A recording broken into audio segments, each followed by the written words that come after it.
যে পঞ্চদশ সংশোধনীর মধ্য দিয়ে তত্ত্বাবধায়ক সরকার ব্যবস্থা বাতিল ঘোষণা করা হয়েছিল, সেই পঞ্চদশ সংশোধনীর কিছু অংশ অবৈধ ঘোষণা করে আংশিক বাতিল করেছেন হাইকোর্ট। এর প্রেক্ষাপটে বাংলাদেশে তত্ত্বাবধায়ক সরকার ব্যবস্থা ফিরতে আর কোনো বাধা রইল না। সেই সঙ্গে গণভোটের মধ্য দিয়ে সংবিধান পরিবর্তনের বিধানও যুক্ত হতে পারে। এই ঐতিহাসিক রায়ের মধ্য দিয়ে সহসাই কি ফিরছে তত্ত্বাবধায়ক সরকার? অবসান হবে কি কর্তৃত্ববাদী শাসন ব্যবস্থার? এসব নিয়ে আজ আলোচনা করতে চাই। দর্শক সবাইকে আমন্ত্রণ জানিয়ে শুরু করছি দেশ টেলিভিশনের নিয়মিত আয়োজন দেশ সন্ধ্যার আজকের আয়োজন। ফার্নেস জুই আছি পুরো আয়োজন জুড়ে আপনাদের সঙ্গে। আজ আমরা শিরোনাম রেখেছি তত্ত্বাবধায়ক সরকার ব্যবস্থা ও গণভোট। আর এই আলোচনায় স্টুডিওতে আমার সঙ্গে আছেন দুজন অতিথি। চলুন এই পর্যায়ে পরিচিত হই। আছেন ডাক্তার জাহিদুর রহমান, শিক্ষক ও রাজনীতি বিশ্লেষক। সেই সঙ্গে আরও আছেন মোস্তফা কামাল, উপবার্তা প্রধান, বাংলা ভিশন। দুজনকেই আমন্ত্রণ জানাচ্ছি আজকের আলোচনায়। যারা মোস্তফা কামাল, আলোচনাটা আপনাকে দিয়ে শুরু করি। বলছিলাম ঐতিহাসিক রায়ের মধ্য দিয়ে তত্ত্বাবধায়ক সরকার ব্যবস্থা যে বাতিল ঘোষণা করা হয়েছিল, সেটি আমরা দেখলাম যে কিছু অংশ অবৈধ ঘোষণা করে হাইকোর্ট আংশিক বাতিল করেছে। একটু জানতে চাই, এই রায়ের মধ্য দিয়ে নির্বাচন ব্যবস্থায় সুস্থ ধারা ফিরবে কি? ওই আশা তো আমরা করবই। ধন্যবাদ আপনাকে। তো এই ব্যবস্থাটা কিন্তু বাংলাদেশে নিজে নিজে আসেনি, এই ব্যবস্থাটা আনা হয়েছে। আবার এই ব্যবস্থাটা আনা হয়েছে রাজপথের মাধ্যমে, রাজপথে দীর্ঘ আন্দোলন সংগ্রামের মধ্য দিয়ে। সেটাকে প্রথমে হচ্ছে 91, কিন্তু আইনগতভাবে নয়, বোঝাপড়ার মধ্য দিয়ে। আসলে ওই ব্যবস্থার মধ্য দিয়ে 91-তে নির্বাচন হয়েছিল বিচারপতি শাহাবুদ্দিন সরকারের অধীনে। তো এই ব্যবস্থাটাকে আইনে আনা হলো 96-তে। আবার যারা এই ব্যবস্থাটা বাতিল করলেন, তাদের ভাষায় কবর দিলেন, তারা মাঝে মধ্যে বলতেন যে সেটা এখন আজিমপুর গোরস্থানে আছে, জাদুঘরে আছে। তো বাংলাদেশে 21 বছর পর তারা ক্ষমতায় এসেছিলেন 96-তে। এই ব্যবস্থার মধ্য দিয়ে তারা ক্ষমতায় এসেছিলেন, অর্থাৎ আমি আওয়ামী লীগের কথা বলছি। তো আবার যখন এই ব্যবস্থা আমরা প্রবর্তন করলাম বাংলাদেশে, তখন কিন্তু একটা ক্রেডিট নেয়ার প্রতিযোগিতা চলেছিল। তখন তত্ত্বাবধায়ক শব্দটা, এই বাংলা তর্জমাটা এত ব্যবহার হয় নাই। তখন বলা হতো কেয়ারটেকার সরকার। জামাত দাবি করতো যে এটা তাদের কৃতিত্ব, তাদের স্লোগান ছিল একটা, কেয়ারটেকার সরকার গোলাম আজমের আবিষ্কার। পরবর্তীতে দেখা গেল আওয়ামী লীগও সেটার কৃতিত্ব নিল, অংশীদারিত্ব নিল। বিএনপির পক্ষ থেকে শুরুর দিকে কিন্তু এই ব্যবস্থার বিরোধিতা করা হয়েছে, বলা হয়েছে পাগল আর শিশু ছাড়া কেউ নিরপেক্ষ হয় না। এক পর্যায়ে তারাও কিন্তু ওই দাবি মেনে নিলেন, নিজেরাও যেটা করেছিলেন এক সময়। যাক, সেটা একটা ব্যবস্থার মধ্য দিয়ে হলো। তাদের স্লোগান ছিল তখন তত্ত্বাবধায়ক শব্দটা আসলো কেয়ারটেকারের অনুবাদে, যে তত্ত্বাবধায়ক সরকার বেগম জিয়ার উপহার। অর্থাৎ তখন এই প্রতিযোগিতার মধ্য দিয়ে সংসদেও আলোচনা হয়েছে, আমাদের এই পদ্ধতিটা এতই ভালো, এত ভালো যে আমরা ইচ্ছে করলে এই পদ্ধতিটা বিদেশেও রপ্তানি করতে পারি। অর্থাৎ রাজনীতিবিদদের কথা যে সকাল সন্ধ্যা বদল হয়। এক পর্যায়ে দেখা গেল যারা এটার কৃতিত্ব নিলেন, অর্থাৎ আওয়ামী লীগ, তারা সেটা আইনগতভাবে বাতিলই করলেন। যেটা আনতে গিয়ে রাজপথে রক্ত ঝরল, সেটা বাতিল করালেন আদালতকে দিয়ে। এটা কিন্তু একটা ট্র্যাজেডি। রাজপথে বাতিল হয় নাই, আন্দোলনের মাধ্যমে সংসদে আইন পাশ করে এই পদ্ধতি আনা হলো, আবার বাতিল করা হলো সংসদের মধ্য দিয়ে। আর এগুলোর যোগফলে যেটা হলো, বাংলাদেশের নির্বাচনে আবারও একটা অরাজকতা, নাশকতা শুরু হয়ে গেল, যেটার যে আমরা সেই অবিরাম দেখতে পাচ্ছি। চূড়ান্ত পর্যায়ে এলো আবার 2014 থেকে টানা 3টা বছর, 3টা মেয়াদ, 14, 18, 24। তো এমন কাণ্ড ঘটলো এক একটা, যে শুধু হাস্য করে না, আরও কিছু। তো এর পেছনে যদি একটু যান, বাংলাদেশ স্বাধীন হয়েছিল কিন্তু শুরুটা হলো ভাতের অধিকার নিয়ে, পরবর্তীতে হলো ভোটের অধিকার। তো এই ভোটের অধিকার প্রতিষ্ঠা করতে গিয়ে পাকিস্তানি শাসকরা ভোট কিন্তু ঠিকঠাকভাবেই করেছে। আমরা যেভাবে মৃত মানুষকে ভোটের দিন নিয়ে আসি কেন্দ্রে, তারা কিন্তু ওইটা করেনি। তারা আমাদেরকে নির্বাচনে ফলাফলটা দেয়নি, তাদের অপরাধ ছিল ওইটার জের ধরে কিন্তু পরবর্তীতে স্বাধীনতা আন্দোলন, অতঃপর আমাদের একটা নতুন রাষ্ট্রের জন্ম। তো যারা এটার পূর্বভাগে ছিলেন, সে আওয়ামী লীগ, তারা দিব্যি সেটা ভুলে গেলেন, ব্যঙ্গ করলেন, তামাশা করলেন এই পদ্ধতি নিয়ে, যার একটা অনিবার্য জের কিন্তু আগস্ট বিপ্লব। হয়তো ভোটের কথা বলা হয় নাই শেষ দিকে, সরকার পতনের কথা বলা হয় নাই, ছাত্ররা বৈষম্য বিরোধী আন্দোলন করেছে, কিন্তু সেটার জের পড়লো সরকার পতনে। তো এখন যেহেতু আবার আদালতের মাধ্যমে সেটা তারা কবর দিয়েছেন, আদালতের মাধ্যমে আবার সেটা আমরা পেয়েছি আজ। তো অবশ্যই আমরা আশা করব আমাদের অন্তত আর কি হবে না হবে, অন্তত ভোটের একটা সুন্দর বা সুষ্ঠু, আমরা যে শব্দগুলো ব্যবহার করি, অবাধ নির্বাচন, সেটা আমরা পাবো। কিন্তু এই পেতে গিয়ে এখানে কথা কিন্তু থেকে যায়, গণতন্ত্রের সাথে যেটা সম্পর্কিত, গণতন্ত্রটা কিন্তু বেসিক্যালি একদিনের হয়ে যায়। যে ভোট দিতে পারাটাই গণতন্ত্র না, ভোটের আগে পরে কিন্তু আরও ঘটনা আছে। আমি স্বাধীনভাবে অবাধে ভোট দিতে পারলাম কিনা, আমার ভোটটা গণনা হলো কিনা, আমার ভোটটা গণনা হওয়ার পর প্রকাশ হলো কিনা, প্রত্যেকটাই কিন্তু নির্বাচনের অংশ। তো ওই অংশগুলো, ওই সিকোয়েন্সগুলো আমরা আবার দেখব। আমরা অবশ্যই আশা করব সামনের যে নির্বাচনটা হবে ওখানে কোনো মৃত মানুষ আসবেন না ভোট দিতে, অথবা ওখানে দিনের ভোটগুলো রাতে দিয়ে দেওয়া হবে না, অথবা বিনা ভোটে 154 জন জিতে যাবেন না। একটা সরকার গঠন করতে 154 ভোট যথেষ্ট। সেখানে আমরা এই পদ্ধতিগত কারণে এই আপদগুলো আমরা সয়েছি টানা 3টা মেয়াদে। জি, ধন্যবাদ জানাচ্ছি আপনাকে। দলীয় সরকারের অধীনে পুরো নির্বাচন ব্যবস্থা আসলে কিভাবে নির্বাচনে যেতে পারে তার উদাহরণ আমরা দেখেছি 14, 18 এবং 24। সেই জায়গা থেকে এই মুহূর্তে তত্ত্বাবধায়ক সরকার ব্যবস্থা যদি ফিরে আসে, আমরা কি নির্বাচন অবাধ, সুষ্ঠু এবং গ্রহণযোগ্য এভাবে এরকম নির্বাচন নিশ্চিত করতে পারবো? ধন্যবাদ আপনাকে। প্রথম আজকে যা হলো সেটার একটু ব্যাখ্যা দেওয়া দরকার, একটু আইনগত ব্যাখ্যা আমাদের সাধারণ দর্শকদের উদ্দেশ্যে। আজকে রায়ের পর কি তত্ত্বাবধায়ক সরকার ফিরে এসেছে? উত্তর হলো না, ফিরে আসেনি। আজকে যে রায়টা হয়েছে সেটা হচ্ছে পঞ্চদশ সংশোধনীর। আপনি শুরুতেই বলছিলেন বেশ কিছু অংশ বাতিল করা হয়েছে এবং কিছু অংশ রেখে দেওয়া হয়েছে, বলা হয়েছে এগুলো রাজনৈতিক সরকার এসে বাতিল করবে। আচ্ছা, কিছু অংশ কেন বাতিল করা হয়নি? কারণ হচ্ছে সংসদের যে দায়িত্ব, তার যে জুরিসডিকশন, সেটা সুপ্রিম কোর্টের ভাঙার অধিকার নেই। সুপ্রিম কোর্টের শুধু একটা জায়গায় দায়িত্ব আছে, সেটা হচ্ছে আপনি এমন কোনো সংবিধান সংশোধনী করতে পারবেন কিনা যেটা আমাদের স্ট্রাকচার অফ দ্য কনস্টিটিউশন সেটার সাথে সাংঘর্ষিক হয়। ওইটুকুই দেখা তাদের দায়িত্ব। সো তারা ওইটুকুই দেখেছেন এবং ওইটুকুই তারা বাতিল করেছেন, যেটা আমাদের স্ট্রাকচারে। তারা অনেক ডিবেটেড ইস্যু আছে, আমাদের জাতির জনক বলে একটা অনুচ্ছেদ আছে, 7ই মার্চের ভাষণ আছে, এগুলো পলিটিক্যাল, এগুলো আমাদের স্ট্রাকচারের সাথে সাংঘর্ষিক না। তাহলে এটা হলো এক। এর মধ্যে 2টা গুরুত্বপূর্ণ ঘটনা ঘটেছে আমরা মনে করি। সেটা হলো 7 অনুচ্ছেদের ক খ, মানে এখানে যেটা ছিল, এটা সহজে যদি বলি, একটা হচ্ছে সংবিধান মানে অনেকগুলো অনুচ্ছেদ কেউ কখনো কোনোদিন পরিবর্তন করতে পারবেন না, মানে এটা একটা, এই গ্রাউন্ডেই আসলে পঞ্চদশ সংশোধনী বাতিল হয়ে যাওয়া সম্ভব। আপনি ভবিষ্যতে পার্লামেন্টের হাত পা বেঁধে ফেলার চেষ্টা করছেন, এটা করা যায় না। আরেকটা হচ্ছে যেটা নিয়ে অনেকে ভয় পাচ্ছিলেন, শেখ হাসিনা যদি চট করে চলে আসেন, এই সংবিধান যদি থেকে যায়, তাহলে যে সংবিধান পরিবর্তন বল প্রয়োগে করতে গেলে তাহলে তার মৃত্যুদণ্ড পর্যন্ত হতে পারে। সো আমাদের এই গণঅভ্যুত্থান তো সংবিধানের বিরুদ্ধে দাঁড়িয়ে হয়েছে। শেখ হাসিনা সংবিধানে তো লিখে রেখেছিলেন এটা, কিন্তু আমাদের ভেঙেই এটা হয়েছে। সো কেউ ভয় পাচ্ছিলেন সংবিধান পরিবর্তন করতে হবে বা নতুন করে লিখতে হবে বলতেন, তো সেই ভয়ও অ্যাপারেন্টলি কেটে গেছে। যদি আমি মনে করি শেখ হাসিনা ফিরে আসলে এটা বাতিল হোক আর নতুন সংবিধান লেখা হোক, উনি আমাদেরকে দেখে নেবেন, উনি বলেছেন না, ওইভাবে দেখেই নেবেন। আচ্ছা, তত্ত্বাবধায়ক সরকার নিয়ে যেটা হলো, তত্ত্বাবধায়কের যে বাতিল করেছে পঞ্চদশ সংশোধনীতে, যখন এই জায়গাটা বাতিল হচ্ছে, এটাকে তারা বাতিল ঘোষণা করছে। কিন্তু তত্ত্বাবধায়ক সরকার বাতিল হয়েছিল তো ত্রয়োদশ সংশোধনী বাতিলের রায়ে, এটা আরেকটা রায় ইনফ্যাক্ট।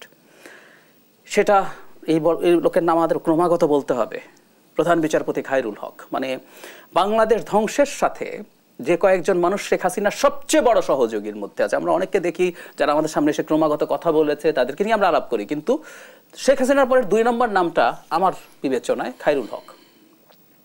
বিচারপতি খায়রুল হক অত্যন্ত অন্যায়ভাবে এটা বাতিল করেছিলেন। তো এই ত্রয়োদশ সংশোধনের রায় যে বাতিল হয়েছে, এটা রিভিউ হবে, ওটা জানুয়ারিতে হবে।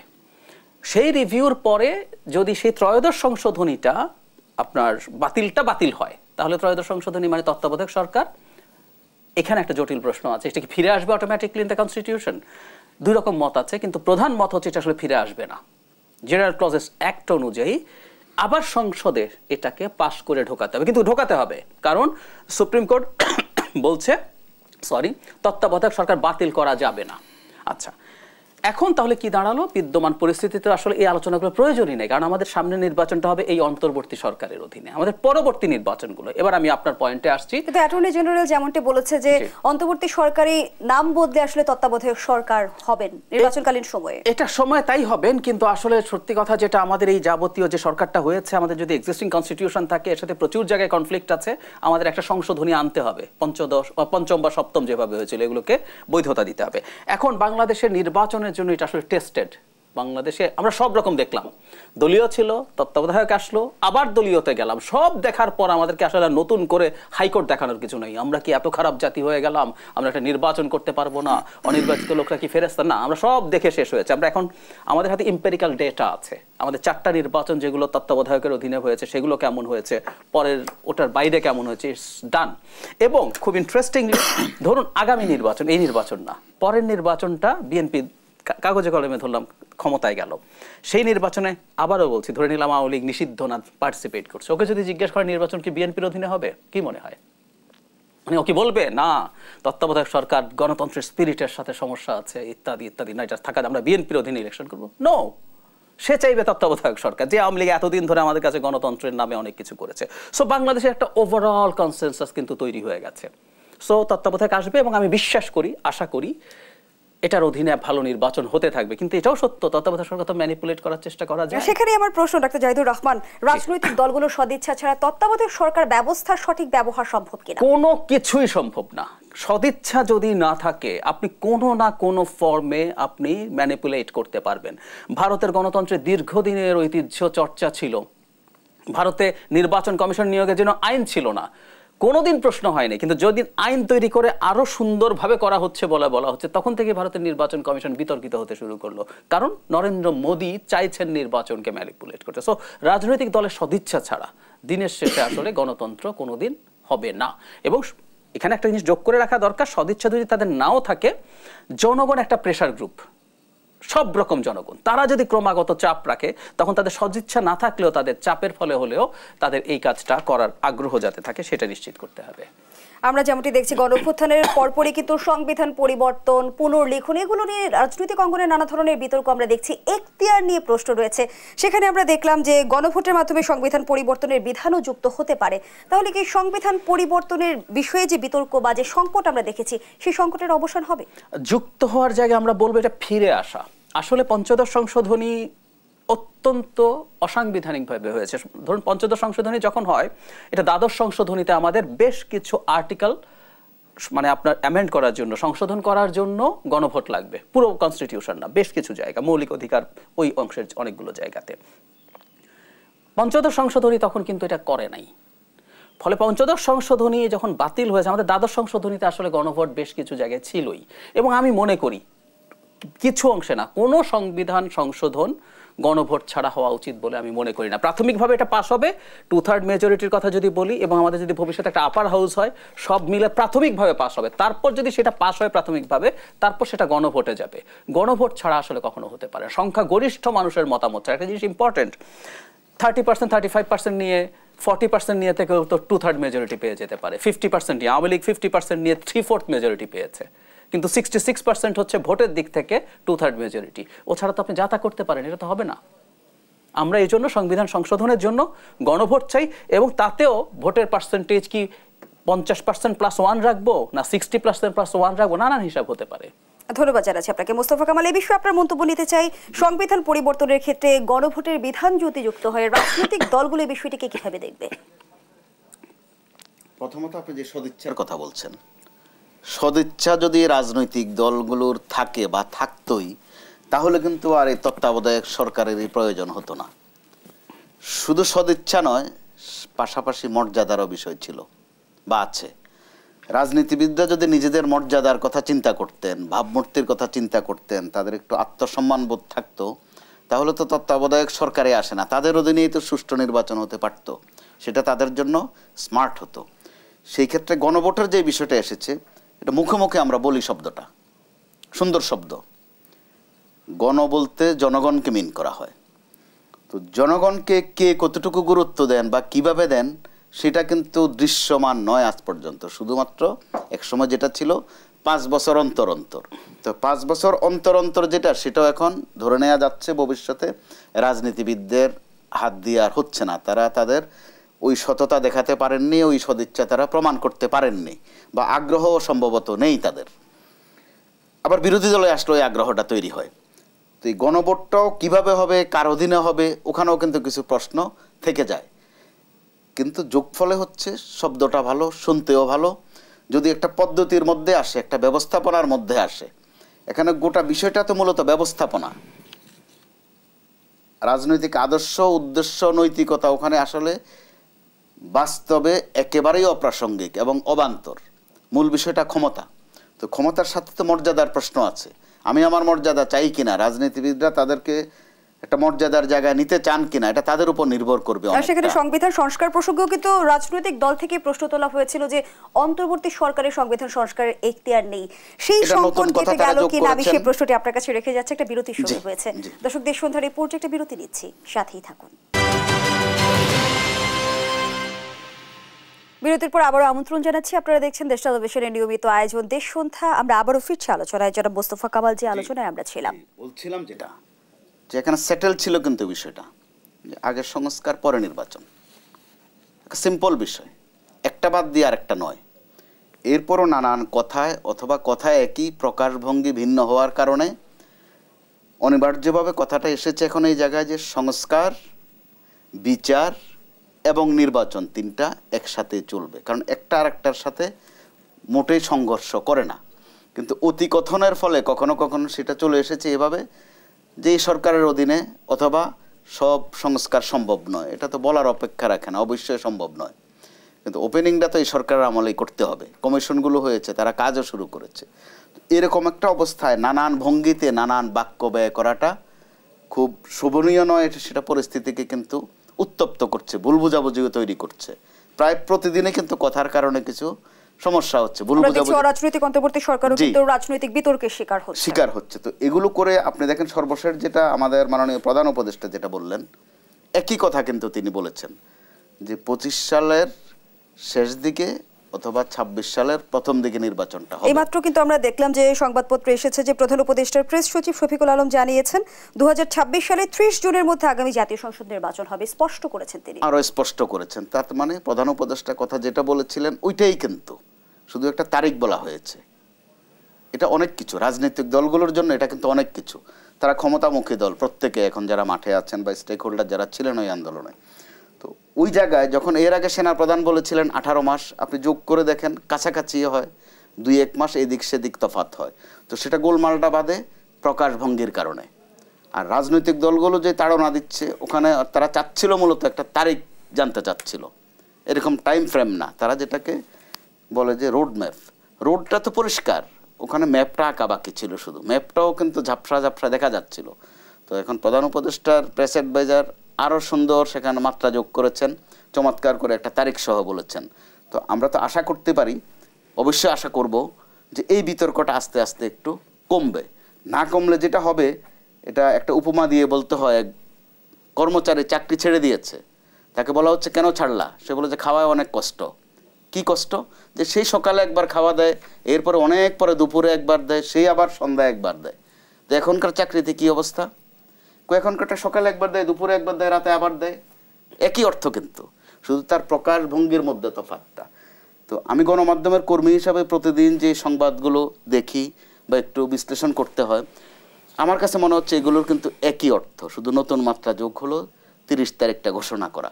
তো সেই ক্ষেত্রে আমরা আশা করবো এই জায়গার থেকে, যে আশা করা যায় আজকের দিন থেকেই এই নিয়ে আর বাড়তি কথাটা চর্চা কম হবে। মোস্তফা কামাল। ডাক্তার জাহিদুর রহমান, রাজনৈতিক দলগুলো তো আসলে দীর্ঘদিন ধরে আসলে নির্বাচনের রোডম্যাপের দাবি জানিয়ে আসছে। আমরা দেখছি যে নির্বাচন কেন্দ্রিক এক ধরনের বিতর্কও দেখা যাচ্ছে রাজনৈতিক অঙ্গনে। এই যে নির্বাচন কেন্দ্রিক একটা ধোঁয়াশা আমরা দেখেছিলাম, সেটার অবসান হবে কি এবার? অবসান হওয়া উচিত। তবে একটা জিনিস জরুরি, ধোঁয়াশা রাজনৈতিক দলগুলোর দিক থেকে যতটুকু তৈরি হয়েছে, সরকারের দিক থেকে তার চাইতে বেশি হয়েছে। আমি দুটো ঘটনা একটু উল্লেখ করতে চাই। প্রধান উপদেষ্টার ভাষণের আগে কমপক্ষে দুজন উপদেষ্টা সাম্প্রতিক সময়ে, অতীতে তো বলেছেন, আমি সাম্প্রতিক দুটো উদাহরণ দিই। তথ্য উপদেষ্টা যে বলেছিলেন যে রাজনৈতিক দলগুলো সরকারকে সফল হতে দিতে চায় না, কারণ তারা চায় তাদের ব্যর্থ করার চেষ্টা করছে। এটা পরবর্তীতে অস্বীকার করা হলেও কারেকশন দেওয়া হয়েছে এবং একটা ফর্মাল স্টেটমেন্ট। আচ্ছা, আমরা এটাকে যদি সরিয়েও যদি রাখি, আরেকজন উপদেষ্টা, পরিবেশ উপদেষ্টা, সংস্কার প্রশ্নে রাজনৈতিক দলগুলোর প্রতি অত্যন্ত টাফ ভাষা ব্যবহার করেছে যে 53 বছরে কেন হয়নি, আপনারা কেন সংস্কার আপনারা করবেন কেন, আমরা করব, আমাদেরকে তো ডেকে আনা হয়েছে, we are successful people in our own স্ফিয়ার্স, এভাবে বলে উনি খুবই টাফ। এই কথাগুলো যখন বলা হয় তখন একটা কনফিউশন দূর থেকে আমরা যদি অবজার্ভ করি মনে হতে পারে কেন সরকার, কেউ কি চাইছে যে সরকার অনেক বেশি সময় থাকুক, বা কোনো উপদেষ্টা, তথ্য উপদেষ্টাই আগে বলেছেন এবং এখন এলজিআরডি উপদেষ্টাও বলেছেন, দুই ছাত্র উপদেষ্টা, শুধু একটা নির্বাচনের জন্য এই অভ্যুত্থান হয়নি। এই কথাগুলোর মধ্যে রিডিং বিটুইন লাইনস হচ্ছে দীর্ঘ সময় ধরে সংস্কার করতে হবে। সংস্কার দীর্ঘ সময় হবে না অল্প সময় হবে, it's not the question. Question হচ্ছে সবকিছু আসলে কনসেনসাসের মাধ্যমে হতে হবে। প্রেস সেক্রেটারি কি বলেছেন আমার দরকার নেই, কিন্তু আমি চিফ অ্যাডভাইজার যেটা বলছেন সেটা অনেক বেশি সিগনিফিক্যান্ট ছিল। সেটা হচ্ছে যদি এরকম হয়, উনি কিন্তু প্রথম থেকে একটা জায়গায় কনসিস্টেন্ট যে রাজনৈতিক ঐক্যমত্য ছাড়া আসলে দিনের শেষে আপনি কিছুই করলে লাভ হবে না। একটা উদাহরণ দিই, 11 সরকার অনেক ভালো ভালো অধ্যাদেশ জারি করেছিল, যেহেতু সংসদ না থাকলে আপনি তো আইন বানাতে পারেন না, আপনি অধ্যাদেশ হিসাবে জারি করেন, ওগুলো নিয়ে কাজ করেন। এমনকি নির্বাচিত সরকারও যখন পার্লামেন্ট থাকে না, আগে অধ্যাদেশ দিয়ে কাজ করে অনেক সময়। 150-এর বেশি অধ্যাদেশ জারি করা হয়েছিল, তার মধ্যে কম বেশি 50টাকে পরবর্তী সরকার আইনে পরিণত করেছে, মানে 1/3 করা হয়েছে, 2/3 বাতিল হয়ে গেছে। সুতরাং আপনি গায়ের জোরে যদি অনেক কিছু করেন ওটা সাস্টেইনেবল হয় না। সো প্রধান উপদেষ্টা বলেছেন যদি শুধুমাত্র নির্বাচন, ভোটার তালিকা এই বেসড একটা নির্বাচন করতে হয় তাহলে আগামী বছরের শেষের মধ্যেই নির্বাচন হওয়া সম্ভব। আর যদি ঐক্যমত্য তৈরি করা যায়, আরো কিছু সংস্কার করে করবেন, তাহলে পরবর্তী 6 মাস আরো সময় লাগবে। এটা ক্লিয়ার, 30 জুন বলার মধ্যে কিছু আসে যায় না, ইটস অল দ্য সেম। এটার জন্য রীতিমতো তিনি একটা ঐক্যমত্য কমিশন, এই যে 6টা কমিশন প্রথম হয়েছিল তাদের চেয়ারপারসনদেরকে নিয়ে তৈরি করবেন, সেটা উনি চেষ্টা করবেন এই রিপোর্ট দেওয়ার পরই। সেটা যদি না হয় তাহলে এর মধ্যেই হয়ে যাবে। So things are very clear. এখন যেটা উচিত হবে, কনফিউশন না বাড়ানোর জন্য সরকারের দিক থেকে আবার কেউ যেন কোনো মন্তব্য না করে ফেলেন। এই মন্তব্য করাটা, যেমন ধরুন আমরা সরকার বলছি না, কিন্তু নাগরিক কমিটির কথা যদি বলি, লোকজনের পারসেপশন কি আসলে কিংস পার্টিতে পরিণত এবং সরকারের সাথে এক ধরনের যোগাযোগ তাদের আছে, তারা অভ্যুত্থানে ছিলেন, তাদের প্রতিনিধিদের মধ্যে 3 জন সরকারে আছেন। তো তারা বলছেন এখন শেখ হাসিনার বিচার শেষ করার আগে দেশে কোনো নির্বাচন হতে দেওয়া যাবে না। মানেটা কি আসলে আমি ঠিক বুঝি নেই। মানে বিচার বলতে আমরা আসলে কি বুঝি? শেখ হাসিনার বিচার হলো, প্রাথমিক হলো, আপিল হলো, আবার আপিল হলো, রিভিউ হলো, মানে আমি জানি না মানে বিচার বলতে আপনি কি বোঝাচ্ছেন। যদি সেটা হয় সেটা 1 দশকে ওনার বিচার কিন্তু শেষ না হতে পারে, আপনি যে সব প্রসেস শেষ করতে চান। আর যদি প্রাথমিক কনভিকশনেরও কথা চিন্তা করেন, সেটাও আপনার অনেক লম্বা সময় নেবে, তাহলে কি ওটার পরে নির্বাচনের হিসাব হতে হবে? সো অনেকগুলো ইস্যু আছে। এই ইস্যুগুলো নিয়ে আমি বারবার বলছি সরকারের উচিত হবে মধ্যস্থতার ভূমিকাও নেয়া। সরকারের নিজের ইচ্ছারও বিষয় আছে এবং উনি কিন্তু বলেছেন উনি ফ্যাসিলিটেটর, ডক্টর ইউনূস নিজে বলেছেন দেশীয় 2টা পত্রিকাকে সাক্ষাৎকারে। সো এই কনফিউশনগুলো যাতে বাড়তে না থাকে এবং আলোচনার মাধ্যমে এগুলোকে রিডিউস করা উচিত। সর্বোচ্চ যেটা দরকার, সরকারের কোনো সদস্য, সেটা উপদেষ্টা হোক বা মানে সেক্রেটারি লেভেলের কেউ হোক, তারা যাতে এমন কোনো মন্তব্য না করেন যেটা আসলে সমস্যাটাকে আরো বাড়িয়ে দেয়। আমরা উপদেষ্টা পরিষদের কথা যদি বলি, আমরা এক এক সময় এক এক উপদেষ্টার এক এক ধরনের মন্তব্য দেখি, কোনো মতানৈক্য রয়েছে কি? আমার কাছে তো তাই মনে হয়, তাই তো প্রকাশ হয়। আমি একদম খোলাখুলি যদি বলি যে এই অন্তর্বর্তীকালীন সরকারের, আমি কারো কোনো ব্যাড ইন্টেনশন আছে আমি তা বলছি না, কিন্তু এই অন্তর্বর্তী সরকার কতটুকু কি করবে, রাজনৈতিক দলের উপরে কার কতটুকু ক্ষুব্ধতা, এটার তীব্রতায় ডিফারেন্স আছে। সেই কারণেই আমি তাদের মধ্যে ভিন্নতা দেখি। কারণ 2 জন উপদেষ্টা মোটামুটি, একজন বলেছেন 25-এর শেষে, আরেকজন বলছিল 26-এর মাঝামাঝি বলে ফেলেছিলেন। আবার একজন উপদেষ্টা সূত্রে বলেছেন আওয়ামী লীগ যেহেতু ক্ষমতায় 5 বছর থাকতো, 6 মাস থেকে বাকি সময় আমরা থাকবো, এই ধরনের নানান। এবং কারো কারো বক্তব্য এরকম মনে হয় যে খুব অল্প সময় না, অনেক কিছু করে যেতে হবে। সো তাদের মধ্যে আছে এবং আমি এটাই মনে করি যে কনফিউশন তৈরি করে। তাদের নিজেরা যখন বসেন, নিজেদের মধ্যে মত পার্থক্য, যত ডিবেটগুলো ওখানে করুক, ওনারা ঝগড়াঝাটি হলে ঝগড়াঝাটি ওখানে করুক, কিন্তু যে কনসেনসাস হবে যে উপদেষ্টা পরিষদ থেকে আসলে দিনের শেষে কি মন্তব্য যাবে সেটা ওই রকম হবে। এবং আপনি যখন ইউনিট হিসাবে কাজ করেন তখন আপনার ভিন্ন মত থাকলে আসলে এটা বাইরে প্রকাশ করাটা উচিত না। এবং আমরা খুব টাফ একটা সময়ের মধ্যে আছি, আমাদের সরকারের মধ্যেই বিভেদ আছে। এটা যদি দাঁড়ায় তাহলে কিন্তু সমস্যা। আমি একটা ছোট্ট উদাহরণ দিয়ে শেষ করি এই পর্যায়ে। উপদেষ্টা মাহফুজ আলম একটা ফেসবুক স্ট্যাটাস দিয়েছিলেন, 2 ঘন্টা পর ওনাকে এটা সরাতে হয়েছে। মানে এই যে আমাদের, উনি তো সরকারে আছেন, উনি জাস্ট ওই বসে কোথাও আড্ডা দিচ্ছেন, আড্ডা দেওয়ার সময় আমরা ভারতের এটা এইগুলো আমাদের সাথে বৃহৎ বাংলা টাংলা করে ফেলবো, মানে আড্ডায়ও এগুলো বলা উচিত না। আপনি বললেন, কিন্তু আপনি উপদেষ্টার জায়গায় বললেন, আপনি আবার সেটা সরিয়ে ফেললেন। সো গভর্নমেন্টের মধ্যে ইনডিসিশন এবং বালখিল্য কি পরিমাণ হচ্ছে, এই জিনিসগুলো সরকারকে খেয়াল। এই বিষয়ে আমি একটু প্রশ্ন রাখতে চাই আপনার কাছে। বাংলাদেশের বিজয় দিবসকে নিজেদের বলে দাবি করেছেন নরেন্দ্র মোদী। বাংলাদেশের আসলে এখন ভূমিকা কি হওয়া উচিত? আমি প্রশ্নটি আপনার কাছে রেখে যাচ্ছি। আবারও বিরতির সময় হয়েছে। দর্শক, দেশ সন্ধ্যার এই পর্যায়ে আবারও বিরতিতে যাচ্ছি, সাথেই থাকুন। ফিরে এলাম, দেখছেন দেশ সন্ধ্যা। আমরা আবারও ফিরছি আলোচনার একটা জাহিদুর রহমান, যে প্রশ্নটি আপনার কাছে রেখে বিরতিতে গিয়েছিলাম, বাংলাদেশের বিজয় দিবসকে নিজেদের বলে দাবি করছে নরেন্দ্র মোদী। গণঅভ্যুত্থানের অর্জনকে কি কোনোভাবে তারা মানতে চাইছে না? তারা তো মানতে চাইছে না, এবং যত রকম ভাবে বাংলাদেশিদেরকে, আমাদের মানুষদেরকে উত্ত্যক্ত করা যায় তারা সেই চেষ্টা করছেন। টেকনিক্যালি যদি বলা যায়, ভারত তো শেষ পর্যায়ে এসে এই যুদ্ধে জড়িত হয়েছে সরাসরি। পাকিস্তান 3 ডিসেম্বর পাকিস্তান তার ওয়েস্টার্ন ফ্রন্টে, পশ্চিম পাকিস্তান ভারতে অ্যাটাক করেছে, সেটার পাল্টা জবাব সেখানে দিয়েছে। পরে তারা পূর্ব পাকিস্তানেও অ্যাটাক করেছে। সো তাদের সাথে পাকিস্তানের সরাসরি যুদ্ধ হয়েছে। তাদের এক ধরনের বিজয় যদি তারা টেকনিক্যালি বলতে চায়, সেটাও আছে। কিন্তু জরুরি কথাটা হচ্ছে মূল সংগ্রাম, মূল লড়াইটা আমাদের এবং জগজিৎ সিং অরোরার কাছে যে সারেন্ডার করেছিল নিয়াজি, সেটা শুধুমাত্র ওই 3 ডিসেম্বর থেকে কয়েকদিনের যুদ্ধে নট নেসেসারিলি। 65 সালে হয়তো যুদ্ধ করেছিল, অনেক কিছু করতে পেরেছে, ভারত পারে নাই। এই পুরো পুরো যুদ্ধটা এই দেশের মানুষজন জীবন দিয়ে মাসের পর মাস করেছে। এবং হ্যাঁ, ভারতেরও সাহায্য ছিল, এবং সেটা তার কৌশলগত স্বার্থ, পাকিস্তানকে ভেঙে দাও।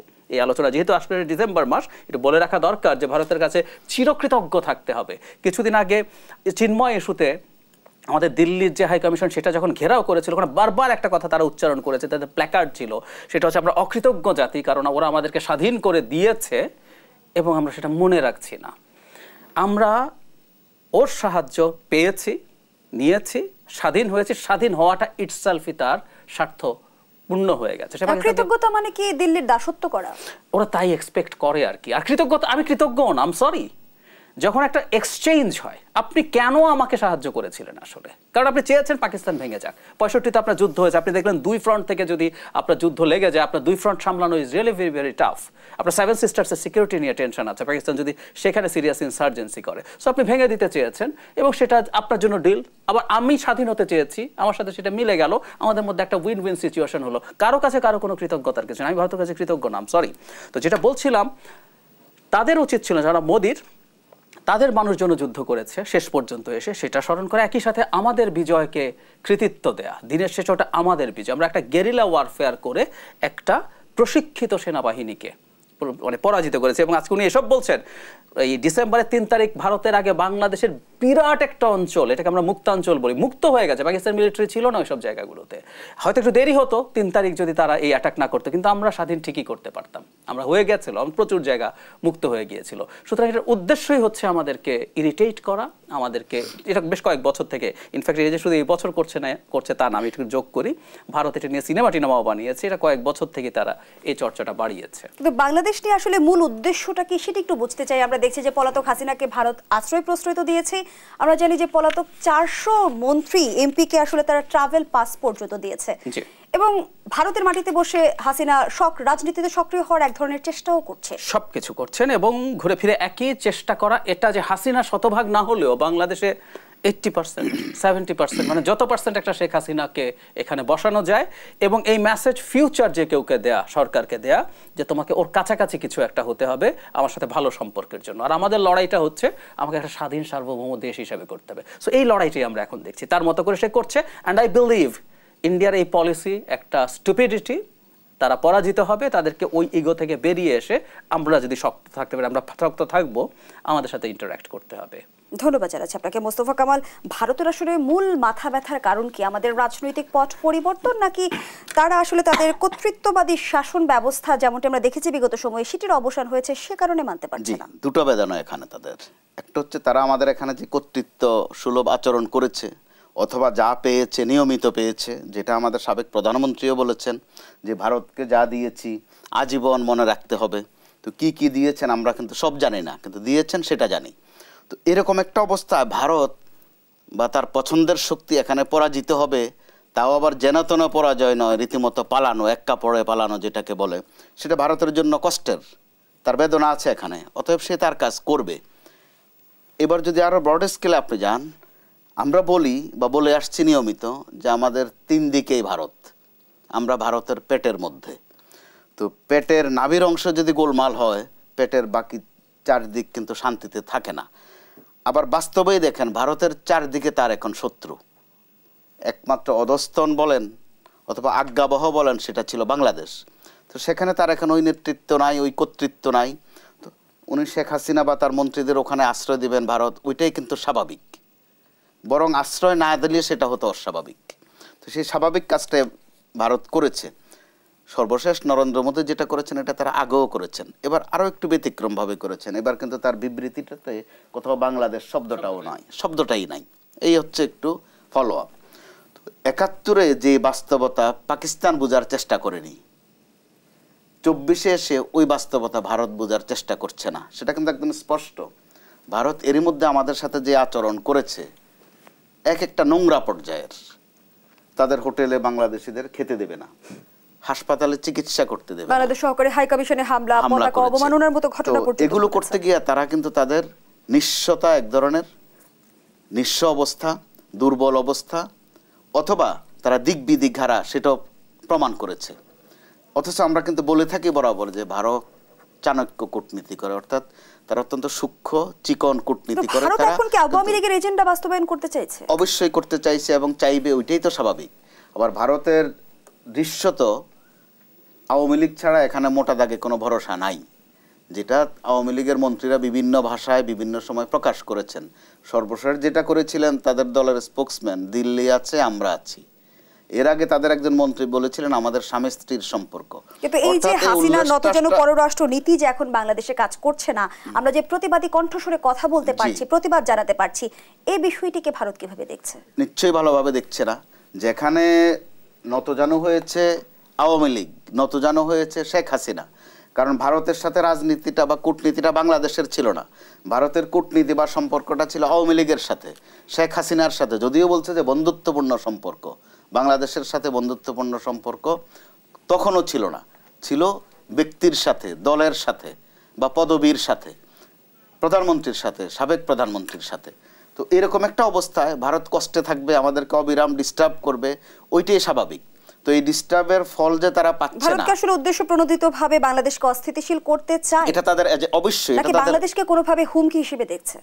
হুমকি হিসেবেও দেখছে, যে পরিমাণে বা তুলনায় ছোট দেশ বলা হয়, কিন্তু বাংলাদেশ এবার যেই বিচক্ষণতার পরিচয় দিচ্ছে, তার উপর কূটনৈতিক বিচক্ষণতা, আমাদের প্রধান উপদেষ্টা অথবা আমাদের যিনি পররাষ্ট্র উপদেষ্টা আছেন, তাদের যে এক একটা ভাষা এবার আমরা খেয়াল করবার মতো, প্রতিটা একটাও ভারতের ভাষায় নয়, তাদের মতো নোংরা ভাষায় নয়, প্রত্যেকটা অত্যন্ত শালীন ভাষায়, কিন্তু মেসেজ যেটা দেওয়ার সেটা স্মার্টলি দিয়ে দেওয়া হচ্ছে।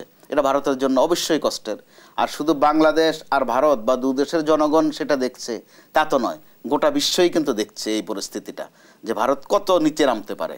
পাশাপাশি আমাদের শালীনতা, অবশ্যই আমরা প্রমাণ দিচ্ছি যে আমাদের শালীনতা উচ্চ পর্যায়ের। আমাদের এখানে সাম্প্রদায়িক দাঙ্গা বাঁধানোর একটা চেষ্টা তারা কিন্তু নিয়মিত করছে, গায়ে পড়ে ঝগড়া যেটা, সেটা করছে। কিন্তু অবাক করার বিষয় এবং বিস্মিত হওয়ার মতো বিষয়, একটা কথা না বললে নয়, আমাদের যে ইসলামিক দলগুলো, এগুলোর মধ্যে আমরা হেফাজতকে একটু গরম মুসলমান মনে করি, যে তারা প্রতিবাদের ভাষাটা হয় কড়া। এবার তারাও খেয়াল করে দেখেন কোথাও উশৃঙ্খলতা, সহনশীলতার পরিচয় দিয়েছে। ধন্যবাদ জানাচ্ছি জনাব মোস্তফা কামাল, ধন্যবাদ জানাচ্ছি ডাক্তার জাহিদুর রহমান। আমরা আমাদের আয়োজনের একেবারেই শেষ পর্যায়ে, দর্শক এখানেই শেষ করছি দেশপ্রথার আজকের আয়োজন। ধন্যবাদ এতক্ষণ আমাদের সাথে থাকার জন্য।